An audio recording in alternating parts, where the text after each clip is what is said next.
Hello, everyone, and thank you so much for joining me today. My name is Mademoiselle Lina, and you can find me online at www.conjureknits.com. Today, we are here to do the Sagittarius TarotScope for September 2021, and we are going to be using the Fairies Oracle by Brian Froud. Before we get started, I would like to say thank you for viewing my video, and if you haven't already done so, please consider subscribing to my channel. Hit that subscribe button, smash that like button, and click on the little bell so that you'll receive notifications of when I go live or upload new videos. I do try to stay pretty busy here on my channel. I do all 12 zodiac signs for the monthly tarot scopes. On Sundays, we have Conjure Crew with myself, Mambo Tanya, and the Black Bonnet Witch. On Mondays, I upload the weekly forecast. Every day, I do a card of the day reveal. On Wednesdays, we have the virtual book club. We are currently reading the Sword of Truth series by Terry Goodkind. It has been so much fun following Richard and Kaylin on their adventures, so you are definitely going to want to join us for that. I also pop on from time to time and do free readings, so make sure you get my notifications by clicking that little bell. Alright, I feel that I have rambled on long enough. So, without any further ado, let's go ahead and get started. Card number 1. What is the challenge for this month? And we have Luathas the Wild. Luathas the Wild is filled with fire, and fire is associated with the creative life force. This fairy fires us up, gets us going, recharges our batteries and creative energies. He likes to be around when things are exciting, when there is life force blazing high, and he can jump in and encourage it to burn even higher. Creation and passion are his bailiwick. Faster, faster, faster is his motto. We have to be careful with Luathas. He doesn't know the meaning of words like slow, stop, rest, respite, catnap, moderation, gradual, pace, gentle, ease, or peace. These are all things that humans must know in order to live creatively and constructively with him. Anything else is fatal sooner or later, and probably sooner at that. The fire of Luathas can be destructive as well as creative. Rage, fury, and anger are all part of the fire element as well. Fire burns as well as energizes. Think of the gentle warmth of a full and sleeping kitten, its inner fire converting milk to bone and muscle and to extravagant friskiness. Or the flame of a candle, lighting the wanderer's way home, or the anger of a hurt soul, lashing out at others, or the inferno of a forest fire, wild and overpowering. Creation and destruction are inextricably linked. The fire that burns creates ash, which in turn acts as fertilizer for new growth. The slopes of volcanoes are highly fertile, which is why people take the risk of living and farming on them. Think of the phoenix who lays her egg and then bursts into flame to incubate it. Birth, death, and rebirth are the cycle of fire. This card tells us that it is important to think and act creatively, and it says that the energy to do so is available. New approaches are called for here. Old ideas and old behaviors will not do it.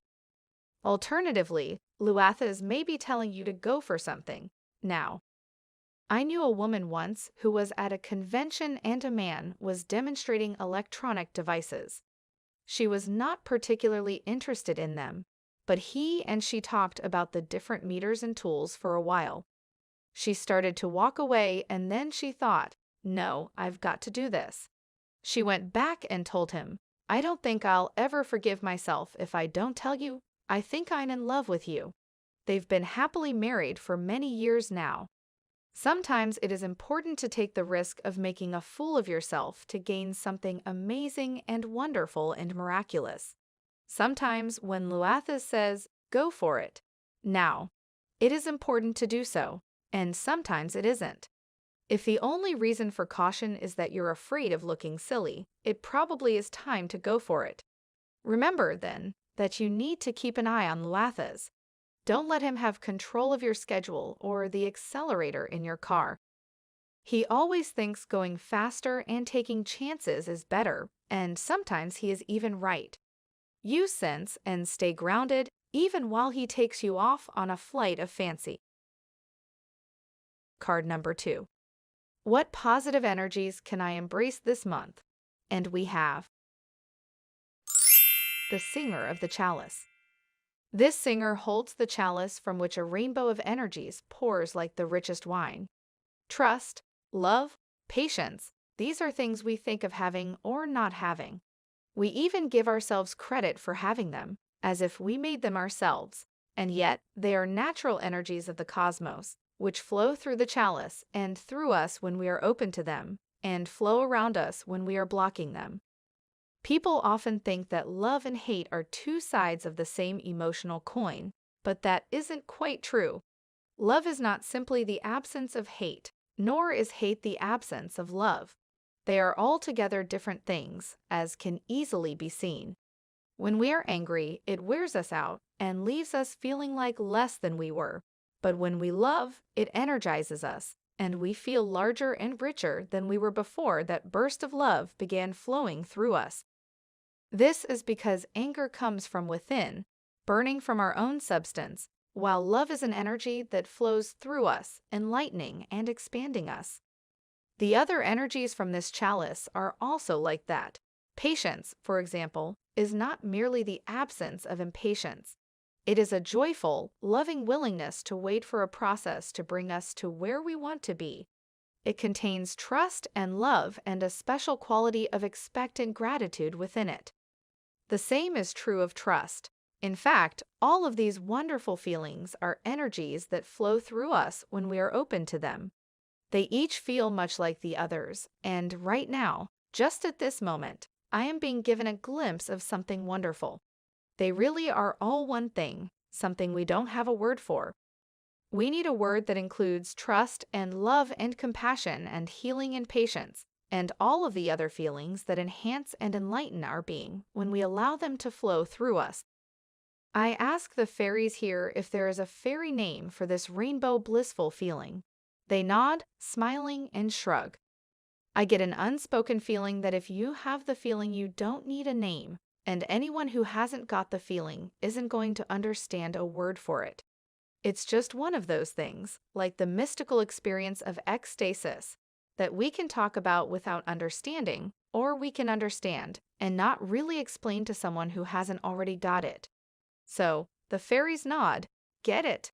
I'd never seen this before, but now, just this moment, it is suddenly obvious as the fairies show me that this means that we don't have to learn how to open ourselves to each of them individually.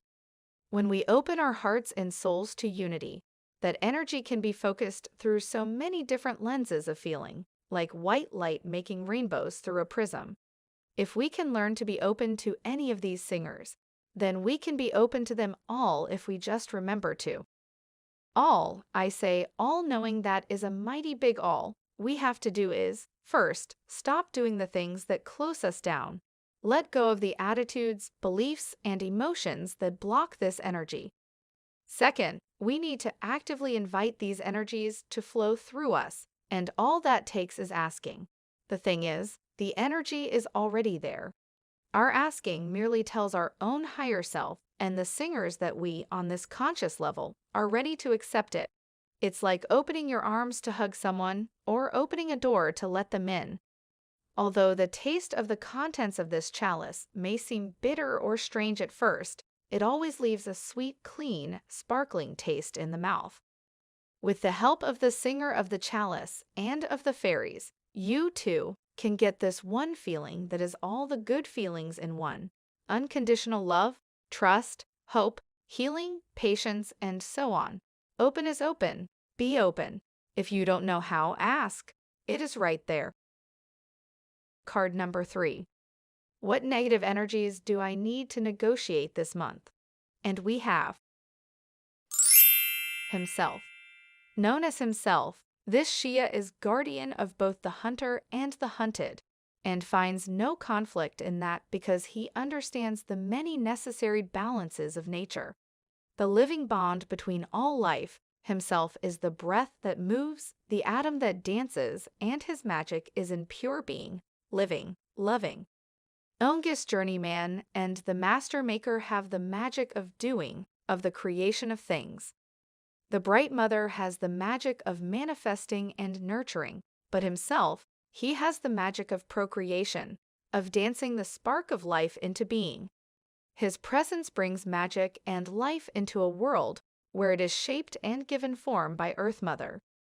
He dances as the bright mother gives us birth, powering us into the world. He is the great father.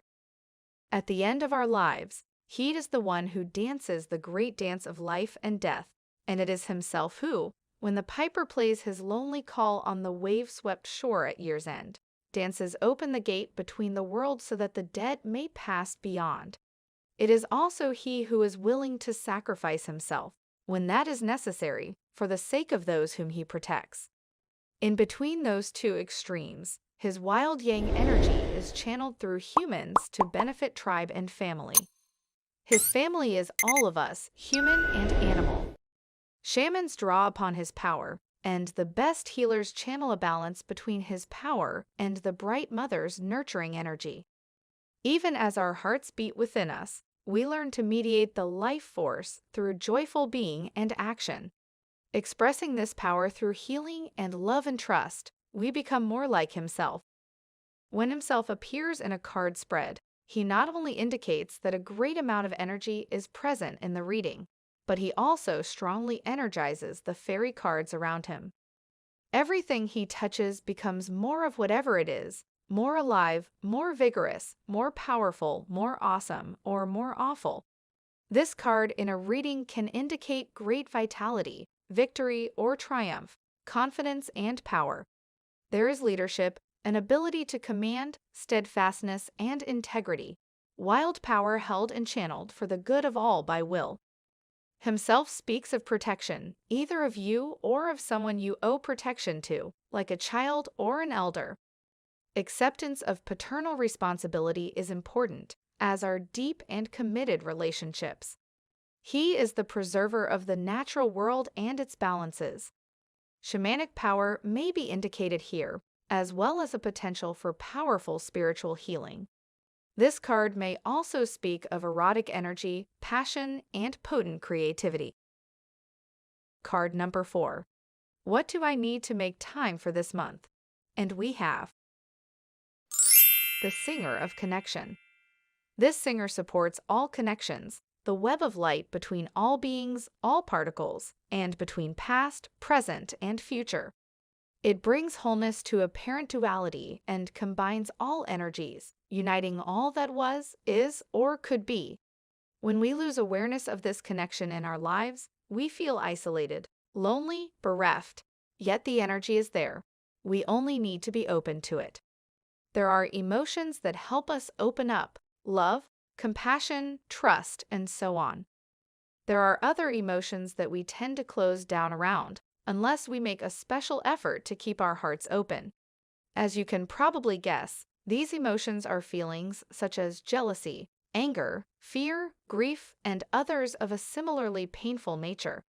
Yet, sometimes, these very emotions, when carried to an extreme, cause us to break down and then break through to the song of ecstasis. This is a risky way to go as well as an extremely difficult one, because more often the breakdown just stays broken for a long time, and then we retreat back to a more crippled version of our original selves. A far better way to become ever more aware of our essentially holistic nature is to work at keeping our hearts open, seeing relationships, being earthed and centered and connected. In a meditation, someone, and I suspect it was this singer, asked me to let go of all my defenses. I argued that surely we needed defenses in this world in order to survive.